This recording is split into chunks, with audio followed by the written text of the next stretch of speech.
Bon les gars, on a loué une villa en Roumanie. On n'arrive pas à trouver l'adresse sur Airbnb. On a appelé le mec, je vais vous montrer le WhatsApp du gars. C'est incroyable. Sa photo de profil, je sais pas si vous voyez. C'est vraiment un mafieux. Il nous a dit, il va nous partager sa localisation. Et on doit aller au point là où il est. Franchement, c'est bizarre. Hein. Il nous a donné une adresse là pour une villa. Déjà, genre. Guette l'endroit déjà. Regarde l'endroit, les bâtiments et tout. Ah, les gars, c'est la merde là. Je pense qu'on va se faire sauter. Hein. On va se faire sauter. Un bâtiment bien grincheux. Bien grincheux comme il faut, mon copain. Bon, on se retrouve juste après là quand on a vu la villa. Je pense qu'il faut que tu filmes même pour des preuves. Hein.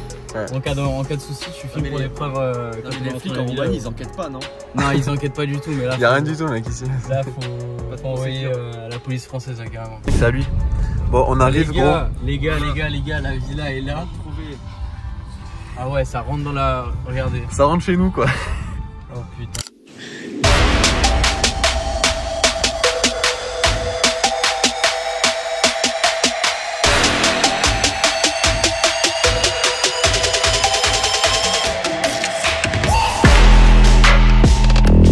Ok les gars, j'ai fait une petite introduction avant cette vidéo. Je pense que je vais la couper parce que j'étais ultra pas à l'aise. On est arrivé dans la villa. Pour faire la petite histoire, on est arrivé dans la villa. Le mec nous a accueillis. Il nous a montré toute la villa. Il nous a dit ouais, je vais dormir dans la petite chambre là qui est à l'entrée. J'étais en mode bah du coup on a loué une villa en entier. Enfin on voulait être tranquille, tu vois. En plus on voulait faire une petite soirée, etc. Il nous a dit pas trop de soirée, faites pas trop de bruit, je vais dormir sur place. Du coup j'étais un peu vénère. Je pense que je vais couper cette partie de la vidéo YouTube. En plus je suis un petit peu détendu parce que regardez-moi ça. Un petit cadeau du caméraman hein, qui est juste derrière. Bon, pour détendre l'atmosphère un peu, frérot. Quoi? Tu m'as souvent un Ralas? Non. Ta gueule. Mais en plus c'est ta boîte de ta Tissot, non? Non, c'est oh. Pas ma Tissot. Mais je te voyais perplexe là en plus, tu jouais l'acteur. Oh. Mais non, mais je sais que c'est pas une montre. Non, ta gueule. Mais non, gros. Mais non. Tu l'as pris en même temps que celle de. J'avais pris avant. Tu l'avais prise avant. Mais non, gros. Mais t'es fou. Oh mec, viens là, viens là. Viens là, ma biche. Mec, ah, je t'aime pas comme tu disais. ouais, putain, mais t'es con, gros. Mais quoi? Mais pourquoi, mec? Mais si, mec, Tu m'avais pas dit, je sais pas, je suis perdu, gros. Tu m'avais pas dit en avril, peut-être je te ferai un petit cadeau et tout. Si. Mais mec. Un discours. Un discours. Remets-moi chaud là. Si je te fais un discours, ça va être trop émotionnel. Mec, je te ferai un discours sur ce mec. Il est là. Mec, heureusement qu'il est là dans ma vie, je te jure de zinzin. Les gars, je vais vous faire un petit tour de la villa. Elle est quand même assez, on va dire, atypique, je pense que c'est le mot. Je vais vous faire un petit tour d'agent immobilier.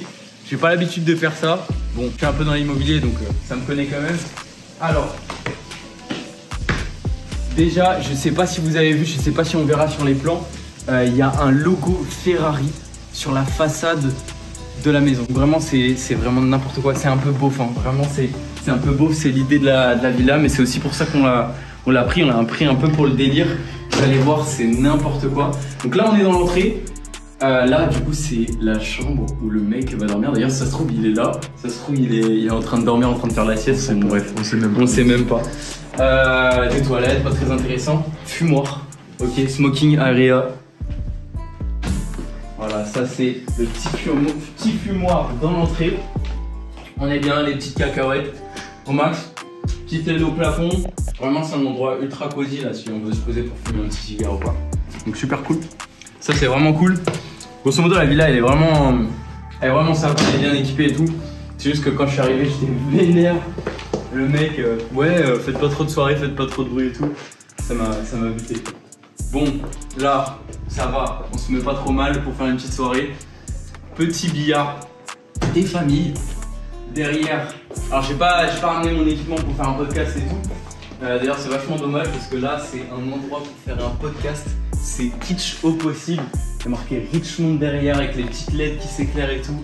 Le canapé bien rococo, hein. Franchement c'est assez spécial. Bon, la cuisine, j'ai jamais vu un Airbnb avec, on arrive, Il y a plein de trucs. En fait, les gens vivent dans la maison et la louent de temps en temps. Enfin voilà, normal. Et du coup, il y a plein de trucs à manger, à boire, etc. On peut piquer un petit peu partout. Je sais pas comment ils sont rentables s'il y a 15 000 bouteilles d'alcool qui sont à disponibilité et tout. En plus, on est arrivé, il nous a servi un petit shot de quoi? C'était quoi le petit shot de quoi? De Palinka? Ouais, mec. Wait a minute. Ça arrache ta mère, hein? Oh, c'est nice en vrai. C'est vrai? Non, ouais. Tu respires plus, mais. Non, strong. Le truc qui arrache la gueule. Moi, je lui ai dit, ouais, je conduis, non, c'est bon, merci et tout. Genre, vraiment, son truc, il avait l'air vraiment ultra vénère. Voilà, petite salle à manger. Avec les bouteilles d'alcool, puis justement. Je sais pas, il a mis des prix dessus, on dirait que tu lui passes un billet en cash. Et puis il te dit, vas-y, c'est bon, bois la bouteille, tranquille. Alors, le frigo, on l'a pas ouvert. C'est vrai ce qu'il y a dedans. Petite surprise, ouais, non mais c'est quoi ça? Ah mais il vit vraiment là. Il vit vraiment là, il y a du poulet, il y a des saucisses, des trucs, mais c'est n'importe quoi. C'est vraiment le Airbnb le plus bizarre que j'ai jamais fait de ma vie, vraiment. Vraiment. Et d'ailleurs, je vous conseille pas du tout de faire ça. Pour ceux qui savent pas, moi j'ai une entreprise de sous-location professionnelle, donc c'est un petit peu mon boulot Airbnb. Et j'accueille des gens dans des appartements sur mon secteur. Mettre des choses à disposition, tout ce qui est même un breakfast ou même de l'alcool, etc. C'est considéré comme des services para-hôteliers et donc c'est taxé en plus, il y a de la TVA rajoutée à l'activité de location, donc c'est pas du tout optimisé en fait de fournir des trucs à manger en plus. Là, on arrive sur la partie principale de la villa. C'est... Encore une fois, ça n'a aucun sens, littéralement.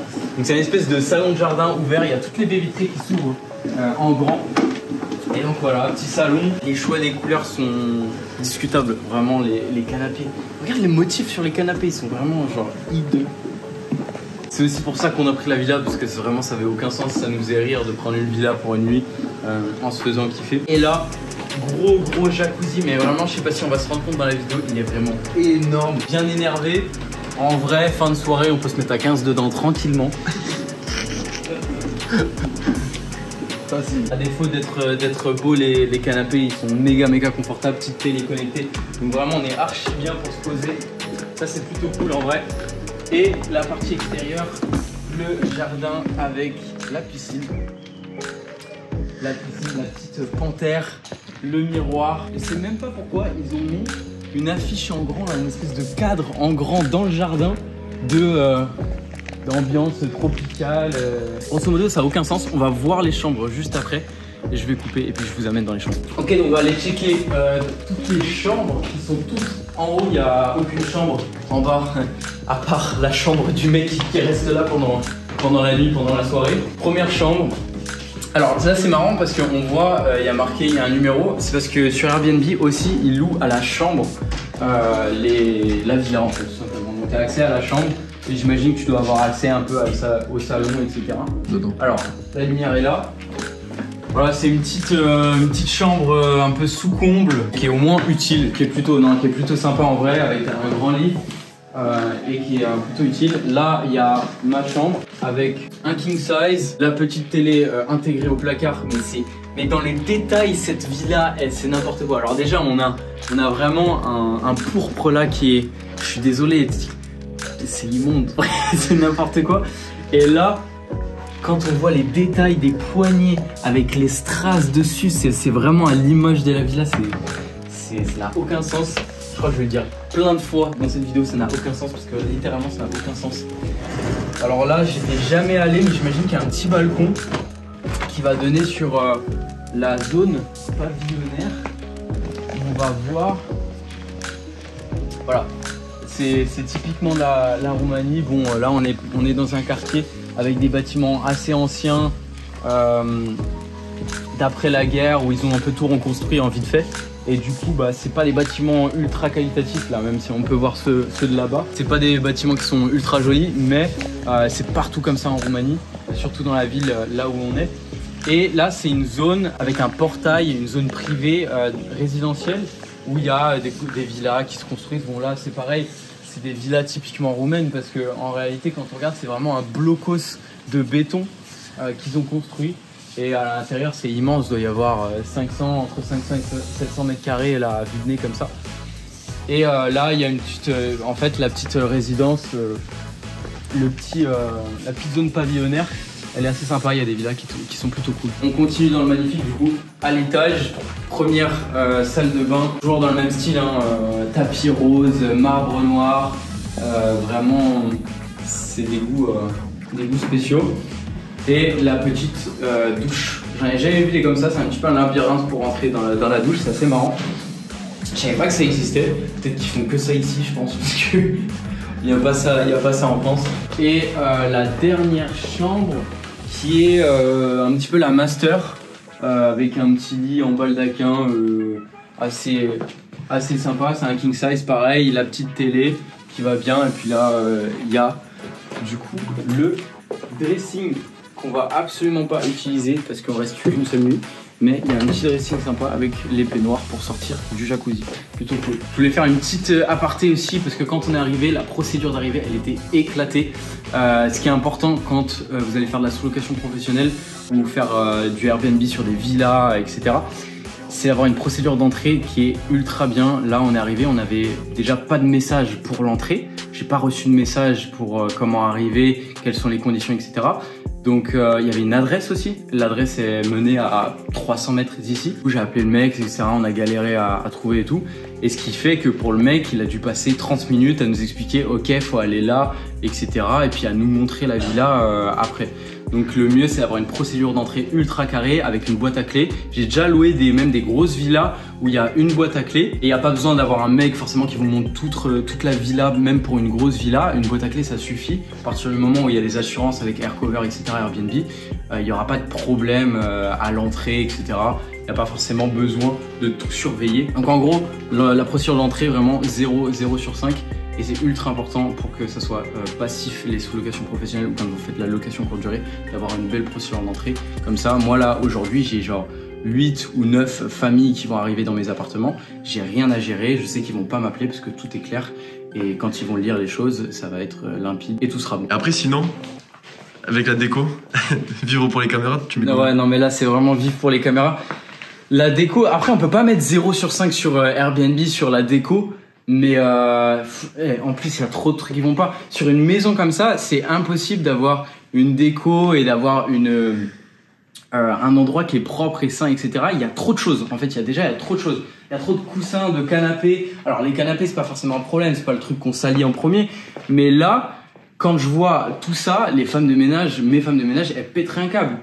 Toutes les surfaces comme ça prend la poussière à mort. Toutes les tables basses, tous les endroits, tous les petits recoins, ça prend la poussière. Et moi, dès que j'ai une petite poussière dans un appartement, les gens ils se plaignent, ils mettent une mauvaise note sur le ménage, etc. Donc sur la durée, cette vie-là, très compliquée. Et d'ailleurs, petite anecdote, quand je l'ai réservée, il y avait 0 commentaire sur la villa. Je pense que clairement, elle a été supprimée par Airbnb, remise par le mec.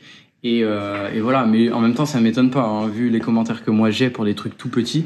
Ici, c'est un peu plus douteux, quoi, on va dire. Attends, frère, j'ai fini. C'est qui le fils de pute qui a caché mon tel? Pourquoi? Personne, vraiment.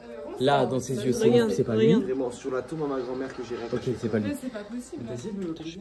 On a cherché partout, tu vois. Oh non, la vie de mort, j'ai mort. Vas-y, me localiser. Ah ouais, non, mais il mange la vie, le gars. La fin de la soirée, c'est pas du tout passé comme prévu. Je sais pas si vous avez vu les extraits juste avant, au moment où on sort de la soirée. En fait, ce qui s'est passé, c'est que le gars que j'ai expliqué dans la vidéo, qui dormait sur place, à minuit pile, il est arrivé du coup de la partie de la smoking area, le fumoir. Il est sorti de cette porte là et puis il a regardé sa montre. Il a dit, en gros, il a dit en roumain version anglais un petit peu. Il a dit finish sleep. Donc en fait le mec à minuit il nous a dit allez les gars, comme si vraiment on était ses gosses, et allez vous coucher quoi. Et le mec a pris l'initiative de tout ranger, c'est à dire que il enlevait tout ce qu'on avait mis, il jetait les poubelles, il faisait la vaisselle, etc. Et en mode ça y est finish, là c'est l'heure d'aller dormir. Donc c'était assez original. Donc là il y a un petit peu tout le monde qui a commencé à s'énerver. Ils étaient chauds quoi.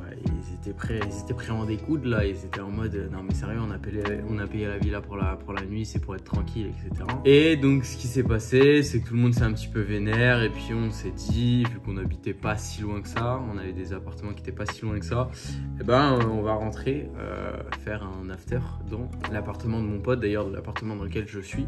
Et donc du coup on est rentré, voilà, on est rentré en voiture. On était bien, on était déjà bien entamé, et on est rentré en voiture à l'appartement. On a fait un petit after entre guillemets dans l'appartement pour finir la soirée, et on n'est plus jamais revenu à la villa. Voilà, on a pris toutes nos affaires à minuit, on a dit vas-y on se casse au gars, et puis on n'est plus jamais revenu. Et le mec exceptionnel, je crois que je reçois un message à 2 h du matin. Le mec me dit il manque dans une des salles de bain un flacon Nivea ou un flacon je sais pas quelle marque de shampoing. Et c'était super drôle parce que je sais pas si vous avez vu dans les extraits où je monte la villa, il y a des échantillons de tout. Donc le mec est venu vérifier qu'il manquait précisément une marque précise, un flacon précis, et qu'on l'avait pris. Donc voilà, vu qu'on est ultra sympa, on a ramené le flacon le lendemain devant le portail. Donc voilà, c'était une expérience assez spéciale. De manière générale, tout se serait bien passé. C'est vrai que dans un Airbnb, on n'est pas censé faire de soirée, ce genre de choses. Après, pour la faire court, on n'a pas fait une soirée de sauvage. C'est-à-dire que nous, c'est ce qu'on aime bien, c'est avoir un moment privé avec entre 5 et 8 personnes. Et puis on est tranquille, on discute, on boit un petit peu, mais rien de, voilà, on danse pas, on saute pas partout, on n'est pas dans ce style-là. Mais dans tous les cas, ça nous arrive de faire ce genre de soirée. Et ce qui se passe, c'est que le matin, on range tout, on met tout propre, et puis on rend les clés, et puis la villa est nickel. C'est quelque chose qu'on a l'habitude entre guillemets de faire. Mais pour ce coup-là, ça s'est pas passé comme prévu du coup avec ce gars qui était sur place. Voilà, c'est comme ça que ça s'est fini. J'imagine que vous avez dû voir des petits extraits de quand on est parti. C'était assez marrant. Sur ce, je vous dis à la prochaine dans la prochaine vidéo YouTube pour de nouvelles aventures un petit peu comme celle-ci. Et puis je vous dis à très vite. Ciao.